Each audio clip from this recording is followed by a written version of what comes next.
우리 교회는, 이 땅에 있는 교회는 완성된 공동체가 아닙니다. 그렇죠? 교회는 선한 사람들이 모인 것이 아니라 교인들이 모인 공동체지요. 그래서 항상 문제가 있다 없다? 문제가 있다. 세상에 살다가 전도되어서 교회에 들어왔어요. 하루아침에 대바천사 할 수 있어요? 거의 불가능합니다. 옛 성품과 습관이 다 사라지고 순결한 주의 자녀로 세워지기 위해서는 시간이 필요합니다. 성장하는 데는요, 하루아침에 묵히듯이 크는 게 아니라 시간이 필요해요. 인내가 필요하고요, 기다려주는 시간들이 필요합니다. 또 어떤 사람은 평생 동안 안 변할 수도 있어요. 늘 교회에 있는데 평생 동안 안 변하고 옛성품, 옛습관 그대로 죽을 때까지 가는 사람도 있고요. 또 어떤 사람은 하나님의 큰 은혜를 받아서 성령의 주시는 은혜로 하루아침에 바뀌어서 일생 동안 충성된 일꾼으로 쓰임받는 사람도 있습니다. 천사 같은 동일한 사람들끼리 모여 있으면 무슨 문제가 있겠어요? 근데 교회는 알곡과 쭉쟁이가 혼합되어 있습니다. 잘 여문 곡식이 있고 잘 여물지 못한 곡식도 있습니다. 그래서 교회는 항상 긴장과 갈등이 존재합니다. 근데 이 갈등이 존재할 때 이 문제들을 어떻게 해결할 것인가? 해결을 잘하면 교회가 은혜롭고 건강하게 성장할 것이고, 갈등의 구조를 해결하지 못하면 교회는 분란이 일어나게 되고 은혜롭지 못합니다. 그래서 갈등의 문제가 있을 때 목회자와 중직자들이 참 중요해요. 어떻게든 믿음과 은혜로 덕스럽게 잘 해결돼야 돼요. 그래서 중직자가 필요하고요. 그래서 권사님도 세우고 안수 집사님들도 세우고 장로님도 세우는 거 아니겠어요? 뭐 교회가 세웠는데 평화롭다, 일생과 문제가 없다, 다 선한 사람들끼리 모여있다, 그럼 무슨 중직자가 필요하겠어요? 교회는 항상 긴장과 갈등의 구조를 가지고 있어요. 이 문제가 퍼질 때마다 중직자들이 덕스럽게 은혜롭게 믿음으로 잘 해결해야 됩니다. 완벽한 교회는 한 군데도 없어요. 겉에서 보면 완벽한데 들어가 보면 문제가 다 있습니다. 그래서 그런 문제들을 잘 풀어가는 것이 교회입니다. 그래서 갈등의 문제를 해결하지 못하면 늘 시끄럽고요, 늘 비판과 정죄의 소리가 교회를 뒤덮습니다. 가장 중요한 것은 샬롬을 잃어버리게 돼요. 오늘 우리가 로마서를 읽었는데요, 로마서는 바울이 쓴 편지 아니겠어요? 로마 교회는 이제 두 민족들이 있었습니다. 하나는 로마에 있는 이방인들이 예수 믿고 들어왔고요, 또 유대인들이 그리스도를 믿고 교회에 들어왔어요. 그러니까 두 그룹들이 교회 내에 있어요. 그래서 그 그룹들을 향해서 바울이 쓴 편지인데요, 편지를 쓴 이유가 있어요. 첫째는 뭐냐면 로마 교회가 사도들을 통해서 복음이 무엇인지를 잘 배우지 못했어. 한마디로 진리가 굉장히 취약한 곳이 로마 교회입니다. 로마 교회는 복음을 제대로 듣지 못했어요. 그래서 바울은 로마 교회를 향해서 복음이 무엇인지 이 골격에 대해서 아주 분명하게 설명을 합니다. 구원은 행위가 아니라 믿음으로 받는다. 오직 믿음으로 구원 얻는다. 분명한 원칙. 율법이 아니다. 오직 의인은 믿음으로만 살리라. 분명해요. 흔들림이 없습니다. 또 두 번째 어떤 이유로 썼냐 하면, 우리가 믿음으로 구원받았는데 무언가 좀 싱거워. 그 안에 누가 있어요? 유대인들이 있는 거예요. 유대인들이 이야기를 해요. 믿음으로 구원받는 건 맞다. 그러나 우리는 율법을 지켜야 된다. 할례를 받아야 된다. 그러면서 교회를 율법주의로 기울게 합니다. 참 교회 사이 어떻게 돼요? 참 논쟁이 일어나지요. 시끄럽지요. 분쟁이 일어나지요. 이런 갈등 구조가 해결하기 위해서 편지를 썼지요. 또 하나의 문제는 뭐냐면 로마 교회는 이 먹는 문제, 이 음식의 문제를 가지고 시끄러웠어요. 이 음식은 먹어도 되고 이 음식은 안 먹어도 되고 먹지 못하고 그러면서 이 문제 가지고 교회가 시끄러웠어요. 그 다음에 이날은 거룩한 날이고 이날은 휴한 날이고 이 날짜 잡는 문제 가지고 교회가 또 시끄러웠어요. 그래서 믿음이 강한 사람과 믿음이 연약한 사람들 사이에 이런 논쟁이 일어나면서 교회가 시끌벅적합니다. 성경에 보게 되면 아주 분명한 것들이 있어요. 선악의 문제, 구원의 문제, 그 다음에 하라 하지 말라 613개의 율법이 있습니다. 아주 분명해요. 근데 이 분명한 것 이외에 성경에 정해져 있지 않고 구별되어 있지 않고 모호하고 대수롭지 않은 생활의 문제들이 분명히 있다는 겁니다. 그 대수롭지 않은 생활의 문제를 가지고 교회가 굉장히 시끄러운 거예요. 어떤 진리의 문제, 선악의 문제, 구원의 문제 뭐 이런 문제는 성경에 기록되어 있으면 그대로 따라가면 돼요. 하라면 하고 하지 말라면 안 하면 되는 거예요. 근데 고기를 먹어야 될 건가 말아야 될 것인가, 이 날을 잡아야 될 것인가 저 날을 잡아야 될 것인가, 이런 거는 성경이 있어요 없어요? 없어요. 그럼 누가 이 사람이 여기면 이 사람이 맞는 거 같고 저 사람이 맞는 저 사람이 맞는 것 같아 그러면서 자기의 옳은 대로 이야기하면서 교회가 싸우기 시작하는 거예요. 시끄럽지.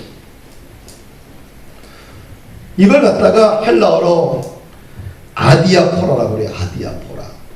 14장은 아디아포라의 문제지요. 성경이 규정되어 있지 않는 것들, 대수롭지 않는 것들, 무관심하는 것들이 사실은 그것이 문제가 되어서 교회가 무너지는 경우가 참 많습니다. 초대교회 때 보게 되면 이제 복음이 이방으로 쭉쭉쭉 흘러가게 돼요. 교회가 세워지잖아요. 교회에 보니까 이방인들만 들어오는 게 아니라 디아스포라 유대인들도 교회에 오는 거야. 예수 믿겠다고. 그 교회에 어떻게 돼요? 두 그룹이 존재하잖아요. 그러면서 유대인과 이방인 사이에 논쟁이 일어나요. 유대인들은 이방인도 할례를 받아야 구원받는다. 모세의 율법을 지켜라. 이방인들에게 그걸 요구를 해요. 이방인들은 뭐라고 그랬어요? 믿음으로 구원받는다. 행위가 아니다. 율법이 아니다. 그러면서 어떻게 이방인과 유대인 사이에 교회에서 논쟁이 일어나고 싸움이 일어나고 시끄러워져요. 그래서 사도행전 15장에 보면 중재안을 만들어내요.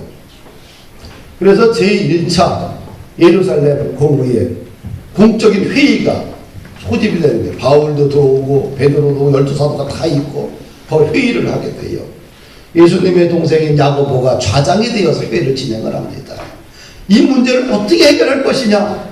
실제적인 문제 아니겠어요? 성경에 기록되어 있으면 가면 되는데 성경에 기록되어 있는 건 아니잖아요. 현실적인 문제잖아요. 그래서 예루살렘의 공적인 회의를 통해서 결론 내린 것이 이겁니다. 그리스도를 따르는 교회들은 이것을 금해야 된다. 우상의 더러운 것을 먹지 마라. 목매어 죽인 것을 먹지 말라. 음행을 피해라. 피를 먹지 말라. 그렇게 해서 타협안을 만들어내요. 이 타협안을 통해서 교회가 시끄러운 것들을 잠재우고 건강하게 성장할 수 있었던 것입니다. 오늘 로마서 14장을 보게 되면 두 그룹이 있어요. 믿음이 강한 자가 믿음이 약한 자를 대할 때 어떻게 해야 되느냐? 1절을 보니까 그의 의견을 비판하지 말라. 또 3절을 보니까 업신여기지 말라. 얘기를 하고 있어요. 또 2절 3절을 보니까 믿음이 약한 자는 먹는 자를 비판하지 말라고 얘기해요. 이 뭐냐면 어떤 문제가 있냐면 음식의 문제가 나와요. 음식의 문제. 이 음식은 먹어도 되고 이 음식은 먹어서는 안 된다. 그러면서 믿음이 강한 자와 믿음이 약한 자 사이에 업신여기고 비판하고 서로 정죄하는 것이 나옵니다. 바울 사도가 내린 결론은 뭐냐? 음식은 생명의 문제가 아니라는 것입니다. 그래서 먹는 자는 먹지 않는 자를 업신여기지 말라. 또한 먹지 않는 자들은 먹는 자들을 비판하지 말라. 왜냐하면 둘 다 하나님이 인정한 자녀라는 거예요.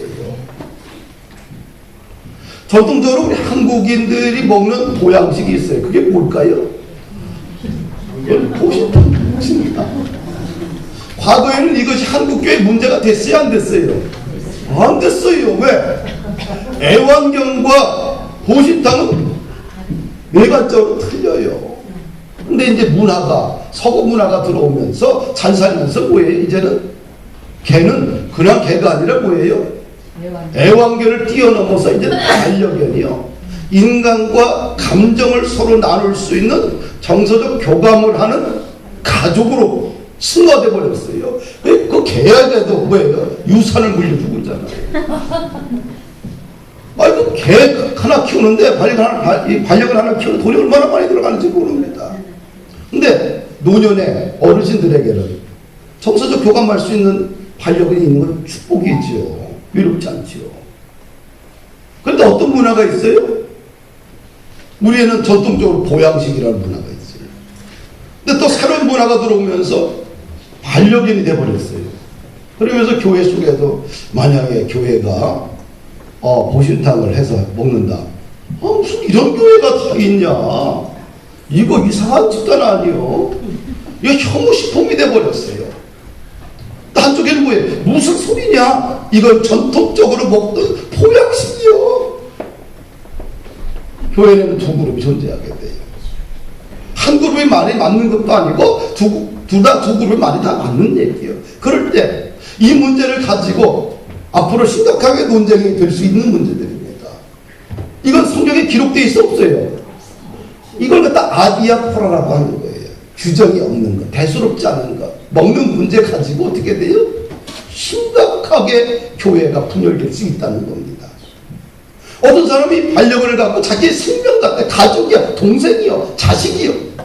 근데 그 앞에서 저거 맛있다. 이렇게 되면 어떻게 돼요? 심각한 분쟁의 요인이 되어버려요. 사실은 교회가 깨지는 이유는 말입니다. 어떤 진리 때문에 깨지는 경우 거의 없어요. 사소한 이런 문제 가지고 깨진다니까요. 과거에 우리가 또 우리 보면 혐오식품 중에 보면 곤충들 있잖아요. 귀뚜라미 먹어? 안 먹어? 우리나라 사람들 안 먹지요. 누가 먹어요? 그 다음에 군뱅이 먹었어요? 안 먹었어요? 먹었어요. 안 먹어요. 군뱅이를 갖다 누가 북에 타서 먹어요? 거의 불가능한 얘기들이죠. 메뚜기는 먹는 사람이 있어요. 시골에서. 그런데 이런 곤충들이 미래 식량 자원으로 들어와 있어요. 아주 고단백질로 들어와. 지금은 어떻게 돼요? 이 계층들이 점점 많아지고 있어요.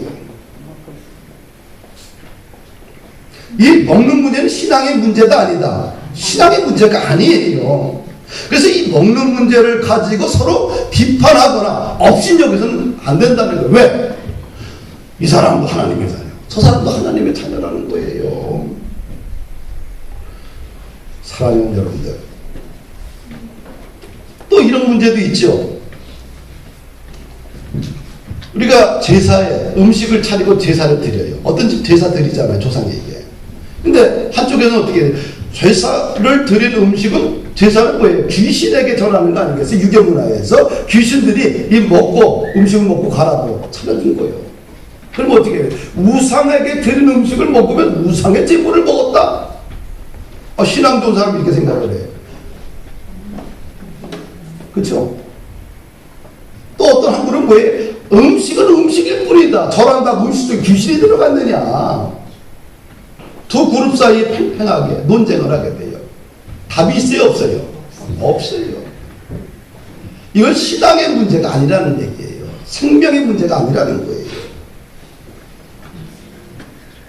이 성경에 없는, 규정이 없는 것들에 대해서 이걸 아디아포라라고 하는 거예요. 아디아포라. 이럴 때 어떻게 이 갈등 구조를 해결할 수 있겠는가? 이 아디아포라는 본질적으로 나쁜 것이 아니라 일단 자기의 양심에 좀 맡겨야 돼. 신앙 양심에. 그쵸? 다른 방법이 없어요. 자기가 신앙 양심을 봤을 때 먹기 싫으면 먹지 말고, 내가 안 먹는다고 해서 저 사람을 비난하고 비평하고 비난해서는 안 되는 거예요. 비웃어도 안 되고요. 할렐루야. 한국 초기 기독교사를 이렇게 보다 보면 교회에 들어와서 입교했잖아요. 세례받고. 근데 반드시 7가지를 지켜야 돼요. 근데 이걸 어기게 되면 7일을 받았어요. 7일을. 교회로부터. 첫째는 뭐예요? 귀신 숭배와 조상제사 금지를 시킨다. 두 번째는 주의를 성수를 해야 된다. 부모 효도와 공양을 해야 된다. 섭을 금지해야 된다. 오늘날 섭 두는 사람이 있어 없어요? 그거 미친놈이지. 그거 생각을 해봐요. 섭 두는 사람 보고 뭐라고 그래요? 있으면 저게 인간인가, 저게 제정신인가, 저게 사람인가. 그치 지금 문화가. 근데 한국 교회 초기 사회는 뭐예요? 첩은 이 사람도 있고 저 사람도 있고 흉이 안 됐어. 돈 많으면 첩 두는 거예요. 자식 중에 딸만 낳았다면 또 첩을 둬서 아들 낳고. 그거 비일비재했어요. 그래서 교회가 정한 거예요. 교회에 입교한 세례교인들은 반드시 뭘 버려야 돼요? 첩을 금지하는 거예요. 그 다음에 또 뭘 하냐면 일하지 않는 자는 먹지도 말라. 노동을 중요해. 일하지 않고 그냥 빈들 놀고 먹는 사람이 너무 많은 거예요. 서양 사람들 딱 보니까. 그 다음에 술 취하지 말라. 잡기, 노름하지 말라. 아편을 먹지 말거나 팔지도 말라. 그냥 앉으면 뭘 먹어요? 술 먹어요. 앉으면 노름하는 거예요. 시골에 60년대, 70년대, 80년대만 이 장에 가면 뭐가 있어요? 노름판. 그치요?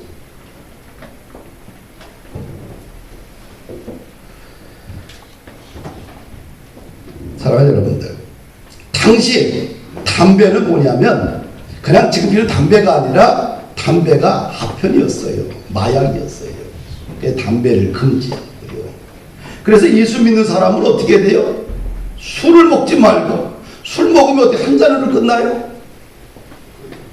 2잔, 3잔에서 정신을 잃고 이성을 잃고, 그 다음에 주폭이 일어나고 가정 파괴의 폭력의 원인이 되게 되고, 가정 파탄의 원인이 되게 되고, 재산이 노름꾼을 통해서 재산을 다 날리게 되고. 그래서 한국 교회 초기에는 뭐냐면 이 노름하게 되면, 그 다음에 술 먹게 되면, 아편을 하게 되면, 그 다음에 첩을 두게 되면 교회에서 징계를 했어요.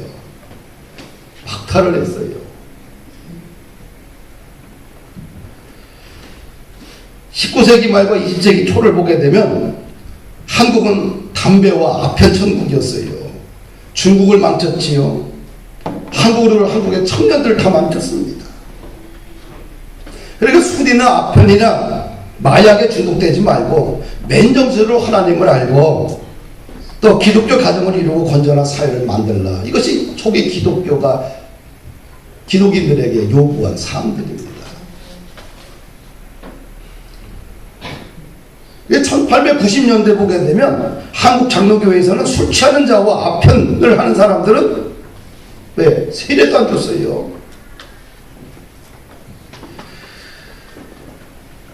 오늘날 보게 되면 하나 더 추가해야 될 것 같아요. 음란물을 보지 말라. 음란물을 보는 사람들은 세례를 주거나 해서는 안 돼. 그 다음에 음란물에 취해서 하는 사람들은 박탈을 해야 돼. 왜? 요즘 음란물이 핸드폰과 PC에 그 다음에 TV에 너무 많이 지금 깔려 있어요.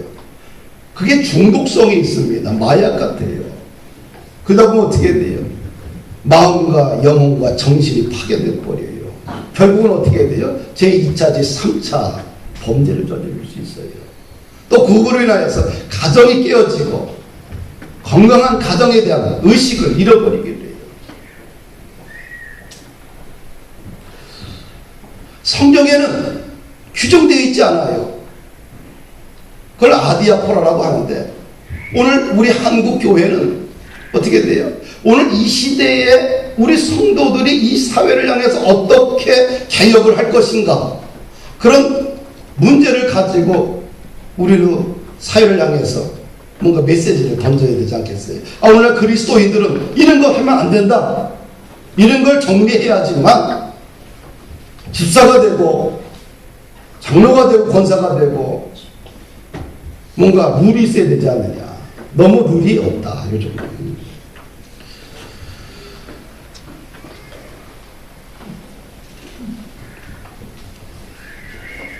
그러나 5절 6절을 보니까 이 날 때문에 그래요. 날. 어떤 사람은 이 날을 저 날보다 낮게 여기고 어떤 사람은 모든 날을 같게 여기나니 각각 자기 마음으로 확정지나. 아니 이 날은 흉한 날이고 이 날은 기일입니까? 어때요? 모든 날은 다 주의 날인 거예요. 이 날 결혼하게 되면 잘 살고 저날 결혼하면 못 삽니까? 이날 애기가 태어나면은 이 애기가 똑똑하고 전날 태어나게 되면 애기가 바보입니까? 아니잖아요. 날은 날일 뿐이요. 날은 무슨 날? 다 주의 날이다. 이날 결혼하든 아침에 이사 가든 저녁에 이사를 가든 아침에 결혼하든 낮에 결혼하든 저녁에 결혼 상관이 없어요. 좋은 날 선택해서 하면 되는 거예요. 양가가. 그렇죠? 다 미신인 거예요. 이런 사소한 문제 가지고 교회가 이것이 하나님의 뜻에 맞냐 안 맞냐, 이것이 하나님이 정한 날이냐 안 정한 날, 이거 갖고 싸우고 앉아 있어요. 오늘날도 그래. 참 멍청한 거예요.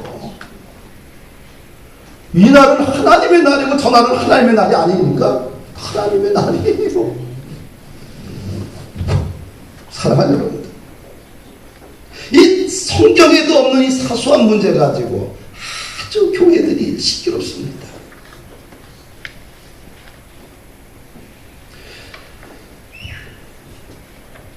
오늘 13절에는 이 12절까지의 말씀의 팩트 위에 결론을 이야기해요. 13절부터는. 그럼 교회는 뭐야? 함께 세워져가는 공동체 아닙니까? 그럼 함께 세워져가는 이 공동체. 그 공동체라는 이야기는 2명 이상이 모이면 공동체라고 이야기해요. 우리 기본적으로 하나님의 교회는 공동체성을 띠고 있어요. 우리가 2사람 모였는데 공동체라고 하지 않잖아요. 그렇죠? 우리가 전능하신 하나님 앞에는 한 분만 있으면, 둘이 있으면 안 되는 거예요. 사랑의 하나님 되면 2사람만 있으면 돼요. 3사람이 끼면 거기서 항상 문제가 일어나요. 근데 성부, 성자, 성령 3분이 계셔. 그래서 기본적으로 하나님도 공동체성을 띠고 있다. 공동체 이야기는 3명 이상 모여있는 걸 갖다 공동체다, 이렇게 우리가 이야기를 해요. 근데 교회는 뭐예요? 기본적으로 공동체예요. 그럼 이 함께 살아가는 이 공동체가 건강하게 가기 위해서는 이 사소한 문제를 뛰어넘어서 함께 가기 위해서는 첫째 뭐가 필요하냐? 서로 비판하지 말라. 따라합시다. 서로 비판하지 말라. 우리 13절 말씀 함께 읽습니다. 시작.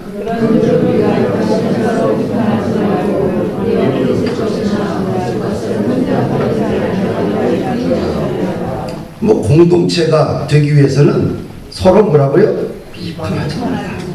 도리어 부딪힐 것이나, 이 부딪힌다는 것은 신앙적으로 넘어뜨리는 것이 있어요. 신앙적으로 넘어뜨리는 것이 있거나 거칠 것, 죄를 짓게 하는 것을 네 형제 앞에 두지 말라는 거예요. 할렐루야. 그럼 신앙적으로 넘어뜨리는 것이 있거나 죄를 짓게 하는 것이 있다고 한다면 네 형제들 앞에 두지 말라는 거예요. 주의하라는 거예요.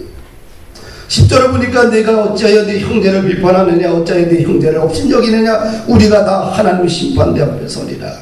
성경에도 없는 일상적인 삶의 문제를 가지고 형제를 비판하거나 업신여기면 누구 앞에 선다? 하나님 앞에. 이것은 이해의 문제예요. 그렇죠? 우리가 보리식당을 먹든 안 먹든 이해의 문제지요. 나는 반려견이라 생각하면 그 사람 말도 맞아. 근데 저걸 갖다가 보양식을 얘기하는 사람은 저 말도 맞는 거예요. 내 기준에서 판단을 해가지고 정지하고 그렇게 되면 안 된다는 거지요. 그 다음에 14절을 보니까 예수님 안에서는 속된 것이 있다 없다? 없다. 같이 읽겠습니다. 내가 주 예수 안에서 알고 확신하노니 무엇이든지 스스로 속된 것이 없으되 다만 속되게 여기는 그 사람에게 속된다. 예수님 안에서는 속된 것이 없다. 속되다고 여기는 사람이 속된 것이다. 할렐루야. 그 다음에 15절 말씀 보십시다. 다시 읽어보고 시작.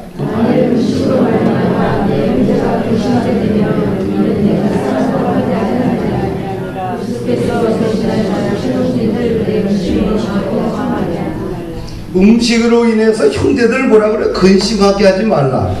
할렐루야.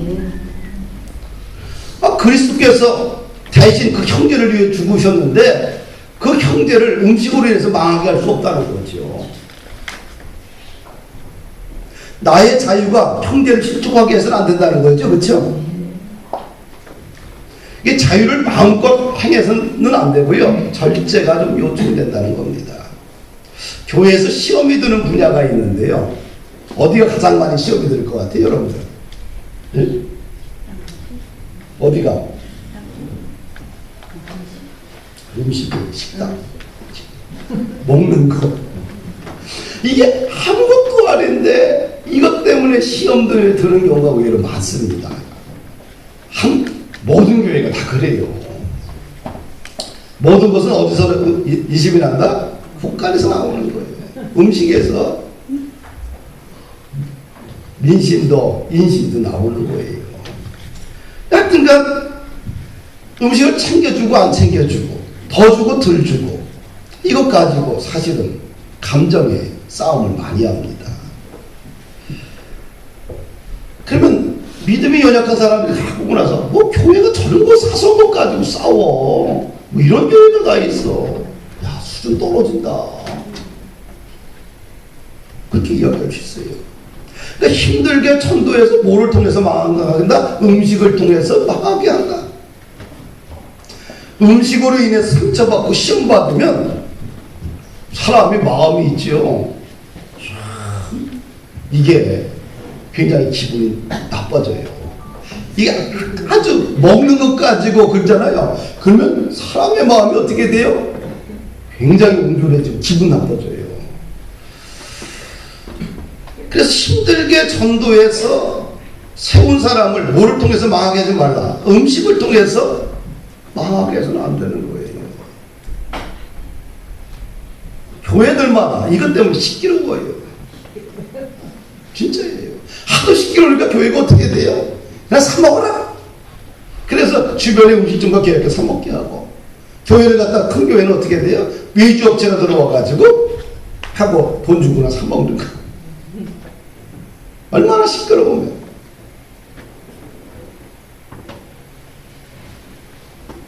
이것이 로마교회도 있었다는 거예요. 그래서 지금 처방전을 내리고 있는 거예요. 성경에 없는 얘기들이에요. 사소한 것들이에요. 생명에 관한 문제는 아니에요. 진리에 관한 문제는 아니에요. 근데 이런 문제가 식당에서 일어난다는 거예요. 먹는 문제다 지금. 16절 보니까 그러므로 너희의 선한 것이 비방받지 않도록 하라. 그러면서 하나님 나라의 본질을 17절 18절 이야기하는 같이 읽어봅시다. 시작.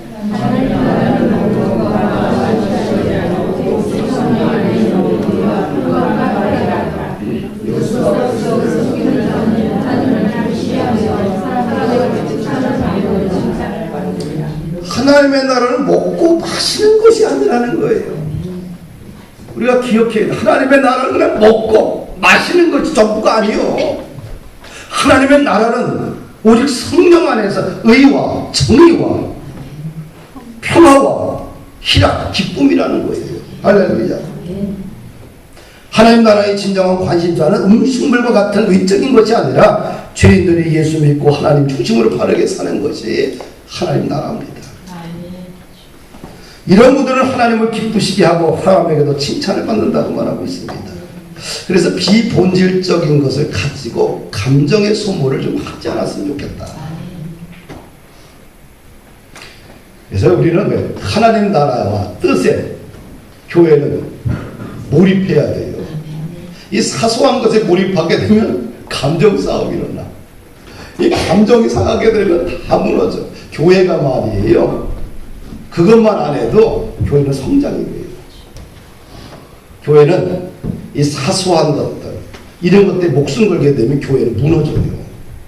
교회는 왜? 하나님 나라와 의를 향한 거룩한 뜻을 가지고 목표를 향해서 가야 돼요. 비전을 따라가야 되고요. 가정도 인생도 마찬가지. 사소한 것 가지고 그냥 가정에서 잘나님 못나님 맨날 따져보세요. 그 가정 피곤해서 못 살아, 그 사람하고. 근데 가정이 말이에요. 큰 꿈과 비전을 향해서 같이 기도하고 같이 이야기하고 가게 되면 어떻게 사소한 거는 그냥 별이 중요한 게 아니에요. 그 사소한 것 가지고 에너지를 낭비하고 감정을 소모하고 서로 상처를 주고받고 서로 그냥 얼굴 붉히고 분노하고 그 가정이 온전해지겠어요. 교회도 마찬가지예요. 사소한 것에 목숨 걸지 말라. 생명이 아니고 진리가 아닌 것에 너무 목숨 걸지 말고 이 생활에 관한 것들은 지혜롭게 하면 되는 거예요. 할렐루야. 하나님 나라의 본질에 목숨 걸자. 성도들이 힘써야 될 것이 뭐냐? 19절 23절에 쭉 나와 있는데 첫째 19절 같이 한번 읽어볼까요? 한번?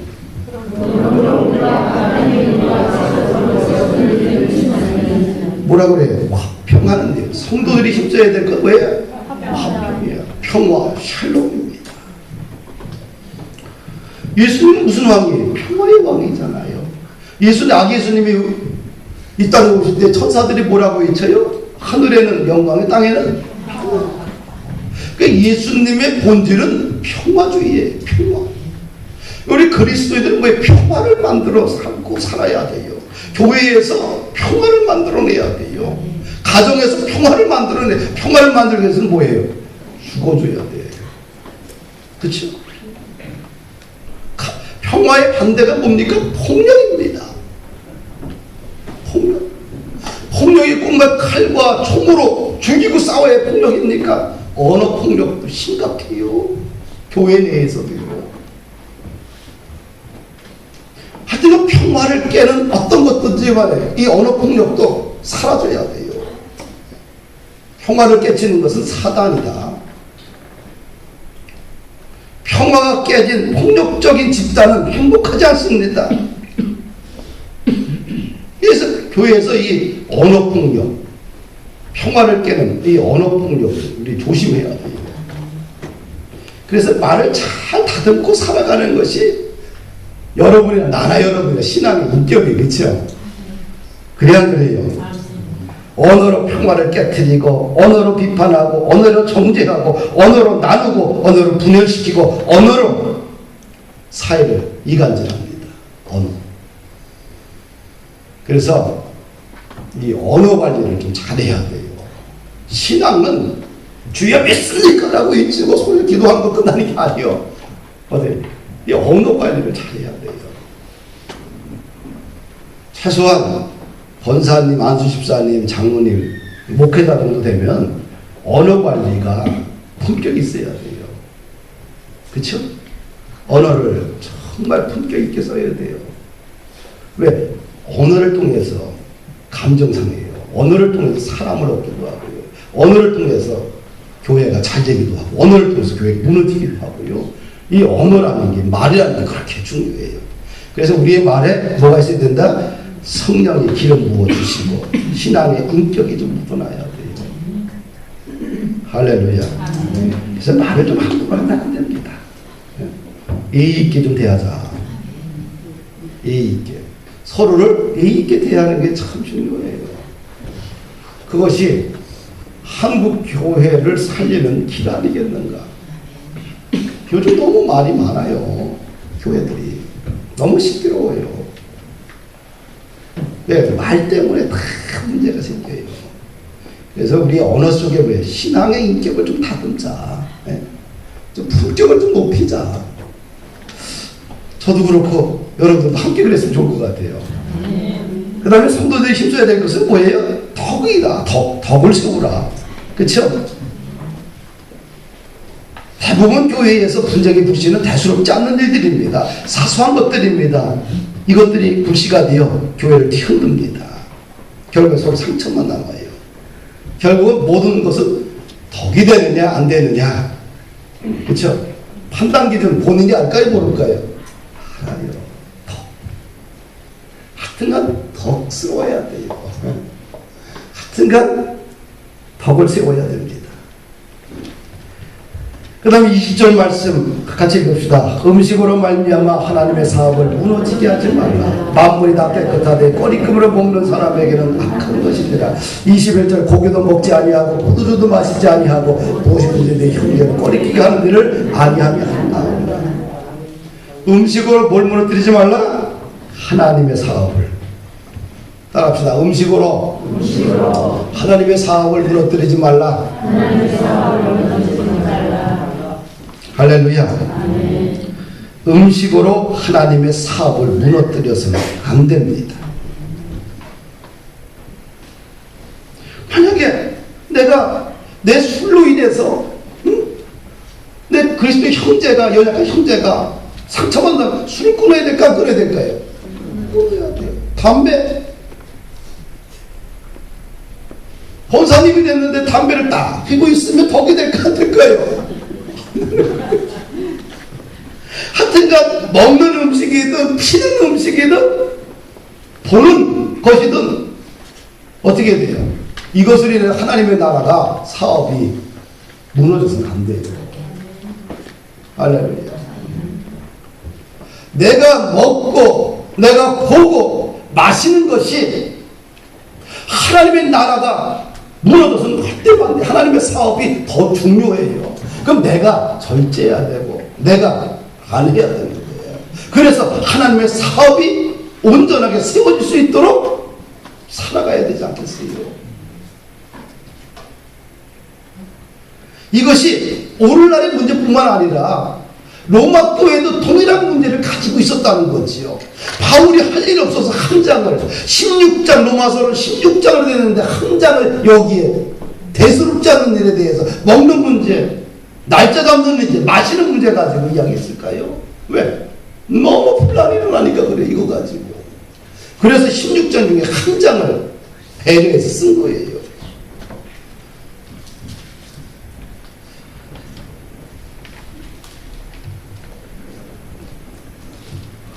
말씀을 이제 마칩니다. 우리가 인생 살다 보면, 교회 생활 하다 보면 그 비본질적인 것들, 성경에 정해지지 않은 것들이 실생활에 참 많습니다. 이런 문제들을 대할 때 내 신앙의 양심에 한번 비춰보시면 돼요. 그렇죠? 내 신앙의 양심에 비춰봐서 이것이 마음에 불편함이 없으면 해도 되고 마음에 뭔가 꺼리낀다 하면은 하지 말아야 돼요. 그렇죠? 네. 그러면 하나님의 사업들이, 하나님의 나라가 우리 속에서 좀 건강하게 세워지지 않겠는가. 비본질적인 것으로 인해서 교회에서 어떻게 돼요? 말다툼해서는 안 돼요. 비본질적인 것 가지고 싸워서도 안 돼요. 이 비본질적인 것은 뭐예요? 합의를 하면 되는 거예요. 신앙의 문제가 아니에요.